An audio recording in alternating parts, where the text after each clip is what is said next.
السلام عليكم ورحمة الله تعالى وبركاته.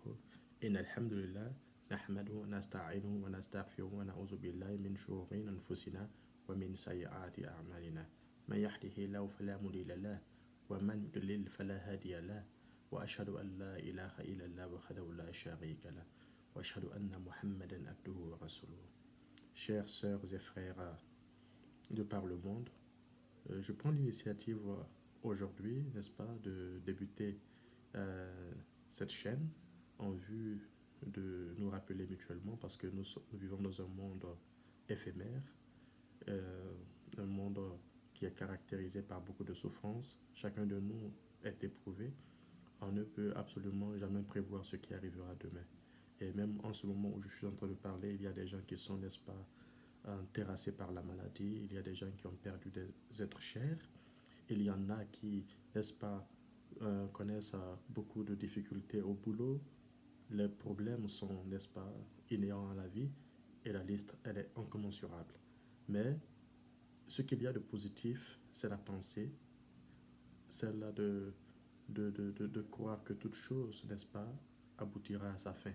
C'est pourquoi dans le Saint-Coran, Dieu nous dit, dans un verset du Coran, je cite le verset en français, à côté de la difficulté est certes une facilité. Oui, à côté de la difficulté est certes une facilité. Et ce verset est de la sourate Al-Nashira. Chers frères et sœurs, cette vidéo n'est pas longue. C'est tout simplement pour nous exhorter à la patience et de vous dire que derrière toute épreuve, il y a une sagesse divine. Nous vivons dans un monde qui a été créé par un créateur que l'on appelle Allah. Chez les musulmans, d'autres l'appellent différemment. Dieu est le créateur des cieux, de la terre et des espaces interstellaires. Et il a dit en islam que tout ce qui arrive aux croyants arrive après un décret divin. C'est ce que l'on appelle la prédestination. Toute chose a été prédestinée avant que nous arrivions sur la terre. C'est ainsi que lorsque nous sommes en quelque sorte éprouvés par une épreuve, il faudrait savoir que ceci, n'est-ce pas, a été déjà décrété dans la préexistence avant que nous ne venons sur la terre. Et pour illustrer le sujet d'aujourd'hui et afin d'apaiser les cœurs, ceux qui sont éprouvés aujourd'hui, je vais vous raconter une histoire que nombreux parmi vous ont entendue. Mais le rappel profite toujours aux croyants, dans le sens où, n'est-ce pas, il éveille en nous l'espoir, il éveille en nous quelque chose de positif, il éveille en nous, n'est-ce pas, l'optimisme quant à l'avenir. Cette histoire, c'est l'histoire de Moussa alayhi salam et de Al-Khadir. Moïse, comme on l'appelle dans les religions, n'est-ce pas, de nos frères et sœurs chrétiens ou juifs, était un prophète qui avait été, n'est-ce pas, envoyé aux enfants d'Israël pour les sauver de la servitude du Pharaon. Et d'après, n'est-ce pas, les hadiths, il est rapporté que l'on demandait à Moïse qui est le plus instruit, n'est-ce pas, de notre temps, voilà, de cette époque contemporaine. Et Moïse répondit, je suis le plus instruit. C'est ainsi que Dieu lui révéla, ô Moïse, je t'envoie, n'est-ce pas, à la rencontre d'un homme en qui nous avons fait don d'une science. Et cet homme s'appelait El-Khadir. Moïse se rendit avec cet homme, avec un de ses assistants, de ses compagnons, que l'on nomma Josué. Ils avaient emporté avec eux un poisson. Et lorsqu'ils arrivèrent, n'est-ce pas, au niveau, n'est-ce pas, de la mer, voilà, ils se reposèrent pendant un certain temps et en ce moment, le poisson, n'est-ce pas, trouva sa fuite dans l'eau. Quand ils se réveillèrent, Moïse, qui eut faim, il demanda à son valet, à son compagnon, de lui rapporter le poisson qu'ils avaient avec eux. Et c'est dans ce moment que celui-ci lui a dit que le poisson a trouvé sa fuite dans l'eau au moment où il dormait. Et la première des choses, chers frères et sœurs, regardez la réaction de Moïse, il ne s'est pas fâché. Il a plutôt dit, c'est ce que j'attendais. Ils ont rebroussé chemin et ils ont rencontré l'homme en question qui s'appelait El-Khadir. Et l'homme lui dit, je veux bien que tu m'accompagnes dans un voyage, mais je ne pense pas que tu seras patient. Et Moïse lui répondit, je serai patient, je te le promets. Le premier voyage qu'ils effectuèrent, ils sont montés à bord d'un bateau dont les habitants étaient franchement accueillants. Ils étaient gentils, ils étaient amables, ils étaient hospitaliers. Mais soudainement, l'homme prit, n'est-ce pas, un instrument et se mit à gratter le bateau au point, n'est-ce pas, de faire croire que le bateau allait n'est-ce pas, euh, se noyer. C'est ainsi que Moïse, qui était pris de justice, de, de justice d'honnêteté, n'est-ce pas, réagit face à cette action en disant à l'homme qu'est-ce qu'il était en train de faire. On lui posait la question. Et l'homme lui rappela leur agrément, celui de ne pas, n'est-ce pas, lui demander quelque chose avant qu'il ne donne la réponse lui-même, c'est-à-dire d'être patient. Moïse réalisa vraiment son erreur d'avoir été impatient en transgressant l'agrément et demanda à cet homme de lui pardonner. Ils continuèrent encore leur voyage et l'homme vit un enfant qui jouait avec son ami. Qu'est-ce qu'il fit? Il prit cet enfant, n'est-ce pas, de côté et le tua. Moïse, encore, n'est-ce pas, épris, n'est-ce pas, de justice, épris de sagesse, parce qu'il était un prophète, voyait en cet acte une injustice inouïe. Et il réagit. Et lorsqu'il a réagi, l'homme le ramena à la raison en lui rappelant, n'est-ce pas, leur agrément. Et Moïse encore rétorqua en lui disant, je m'excuse, ne t'en prends pas à moi pour un simple oubli. Je te promets que je ne t'interromperai plus. Si je le fais, alors on arrêtera le voyage ici. Et ils continuèrent, n'est-ce pas, un dernier voyage. Voilà, un dernier voyage parce que ce sera à cette étape de leur voyage qu'ils s'arrêteront. Ils rentrèrent dans un village où les habitants étaient hostiles à leur égard, au point de les chasser de manière très violente. Mais qu'est-ce que l'homme fit? Il éleva un mur pour ces villageois. Et Moïse, n'est-ce pas, dit à l'homme, El-Khadir, tu aurais pu, n'est-ce pas, demander de l'argent pour cela. C'est ainsi que l'homme, alors, était obligé de mettre fin à leur voyage. Et tout en disant à Moïse, je te donnerai l'interprétation de ce que tu n'as pas pu saisir par ta science. Chers frères et sœurs, c'est ce qui fait l'objet de notre sujet aujourd'hui. Ce que Moïse n'a pas pu saisir par sa science est ce que nous ne parvenons pas également au quotidien à saisir à travers les épreuves que nous sommes en train de traverser. Chacun de nous traverse des épreuves, incontestablement.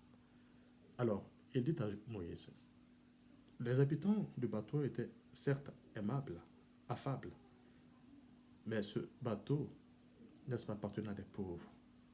Il y avait dans les parages un roi qui s'accaparait de tout bateau qui avait une certaine splendeur, une beauté. Donc j'ai voulu alors mettre un défaut sur le bateau afin que ce roi qui s'accaparait de tout beau bateau ne s'accapare pas du bateau des pauvres personnes. Donc je n'avais pas voulu faire du mal, mais plutôt faire du bien. Cela a été mal compris par toi, Moïse, parce que cet événement qui vient de se passer dépassait ton entendement. Deuxièmement, l'enfant que je n'ai pas saisi en aparté et dont j'ai mis fin à la vie était un enfant récalcitrant, mais dont les parents étaient pieux. Alors, j'ai eu peur que, en restant en vie, cet enfant entraînerait ses parents dans la rébellion, dans la mécréance, les égarerait en quelque sorte. Donc nous prîmes son âme afin que Dieu le remplace par un autre enfant qui sera pieux, vertueux et qui va consolider, n'est-ce pas, la foi que ses parents ont jusqu'à leur mort. Et en fin de compte, certes, les habitants étaient hostiles de ce village. Mais Dieu, par sa science, a voulu récompenser un homme vertueux, voilà, qui était mort, mais dont les enfants étaient en vie. Cet homme avait au fait enfoui dans le sol des trésors pour ses enfants. Alors, j'ai élevé le mur sur ces trésors afin que ces villageois ne s'accaparent pas de ces trésors qui appartenaient aux enfants de ce homme vertueux, et aussi afin que dans le futur, par un effet de la grâce divine, ces enfants retrouvent, n'est-ce pas, ce trésor. Voilà, donc c'est ce qui a, n'est-ce pas, justifié mes actions, et je n'ai pas agi de mon propre chef, mais c'était plutôt une révélation divine. Donc en quelque sorte, chers frères et sœurs, El Khadir n'a pas agi de son chef, mais c'était un envoyé de Dieu en quelque sorte, une personne à qui Dieu a investi, dont Dieu a investi une mission, voilà, afin d'enseigner Moïse, et aussi afin de nous montrer, n'est-ce pas, la manière, n'est-ce pas, dont les épreuves ponctuent notre quotidien, la manière dont Dieu agit, voilà, par rapport aux épreuves qui, qui, qui, qui, nous, qui nous terrassent, n'est-ce pas, au quotidien, que ce soit la maladie, que ce soit la perte d'un proche, que ce soit une oppression que nous subissons au travail, dans la vie courante, dans la vie active, que ce soit la perte, n'est-ce pas, dans une entreprise, dans un business que nous avons construit, que ce soit, n'est-ce pas, la perte l'échec dans une relation amoureuse, toute chose qui se passe pour une raison bien déterminée. Et Dieu ne veut pas du mal pour nous, mais plutôt ce en quoi nous voyons le mal, c'est plutôt un bien caché que Dieu veut nous donner. Mais il veut nous éprouver aussi parce que Dieu dit dans le Saint-Coran, croyez-vous que nous allons vous laisser dire nous croyons sans vous mettre à l'épreuve? Non. Donc Dieu a pour tradition d'éprouver les hommes. Et cela depuis le début de l'humanité, à commencer par notre père Adam. Et cela continuera jusqu'au dernier homme. Donc nous ne ferons pas exception à la règle. Dieu dit dans le Saint-Coran, certes, nous vous éprouverons. Certes, nous vous éprouverons. Mais je veux tout simplement vous faire croire et comprendre que les épreuves qui jalonnent notre existence ne sont pas vraiment des épreuves pour nous abattre, pour nous détruire. Mais plutôt Dieu, n'est-ce pas, nous fait traverser ces épreuves afin de nous tester en vue de savoir parmi nous qui est un croyant et qui est un hypocrite ou un mécréant.